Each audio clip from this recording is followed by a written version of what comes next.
টানা 10 দিনের সভা সমাবেশের কর্মসূচির ঘোষণা দিয়েছে বিএনপি। রাজনৈতিক পট পরিবর্তনের পর একের পর এক কর্মসূচির ঘোষণা দিতে দেখা গেছে দলটিকে। এবার নিত্য প্রয়োজনীয় পণ্যের মূল্য বৃদ্ধি, আইন শৃঙ্খলা পরিস্থিতির উন্নতি, রাষ্ট্রে পতিত ফ্যাসিবাদের নানা চক্রান্তের অপচেষ্টা মোকাবেলা সহ বিভিন্ন দাবি নিয়ে আগামী মঙ্গলবার থেকে রমজান শুরু হওয়া পর্যন্ত সারা দেশে কর্মসূচির ডাক দিয়েছে বিএনপি।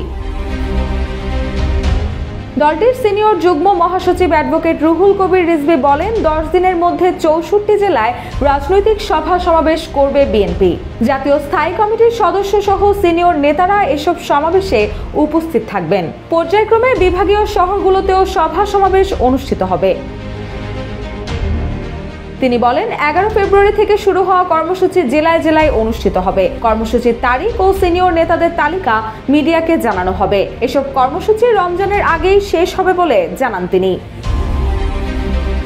রুহুল কবির রিজভী বলেন, পতিত স্বৈরাচার শেখ হাসিনার ফ্যাসিস্টদের সহযোগীরা এখনো প্রশাসনের RICL TMX যুগের পর যুগ স্থাপনা থাকে মজবুত। বিভিন্ন গুরুত্বপূর্ণ জায়গা দখল করে রয়েছে। যারা 5 আগস্টের পরিবর্তনকে মনে প্রাণে মেনে নিতে পারেনি, এমন লোকদেরকে চিহ্নিত করতে না পারলে অন্তর্বর্তীকালীন সরকারের পক্ষে সফল হওয়া কঠিন। রিজভী আরও বলেন, বেনজির আহমেদের সাথে ফ্যাসিস্ট সরকারের অনুসারীদের ভার্চুয়াল কনফারেন্সে যারা জড়িত তাদের আইনের আওতায় আনতে হবে। এরই মধ্যে শেখ হাসিনার নির্দেশে গোপালগঞ্জের টুঙ্গিপাড়ায় পুলিশ সদস্যদের ওপর হামলা চালানো হয়েছে। পুলিশ সদস্যকে অবরুদ্ধ করে পুলিশের গাড়ি ভাঙচুর করেছে আওয়ামী দুর্বৃত্তরা। পুলিশের গাড়ি থেকে পাবনার সুজানগর উপজেলার আওয়ামী লীগের সভাপতি আব্দুল ওহাবকে ছিনিয়ে নেওয়া হয়েছে। এছাড়াও গেল বছরের 8 আগস্ট ক্ষমতা গ্রহণের পর থেকে অন্তর্বর্তীকালীন সরকার গণহত্যাকারী আওয়ামী দুর্বৃত্তদের গ্রেপ্তার ও বিচারের বিষয়ে যতটা কঠোর হওয়া দরকার ছিল, উল্টো বিপরীত চিত্র পরিলক্ষিত হয়েছে বলে অভিযোগ করে বিএনপির এই সিনিয়র নেতা। তিনি বলেন, সংবাদপত্রের প্রতিবেদন অনুযায়ী এ পর্যন্ত আওয়ামী লীগের 572 জন নেতা ও তার দোসরদের জামিন হয়েছে।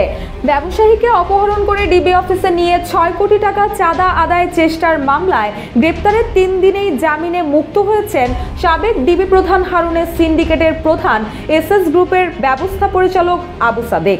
গণহত্যার মামলায় আসামিরা কিভাবে জামিন পাচ্ছে, আমরা সরকারের কাছে সেটির স্পষ্ট ব্যাখ্যা জানতে চাই। রুশা সুর, জয় জয় দিন।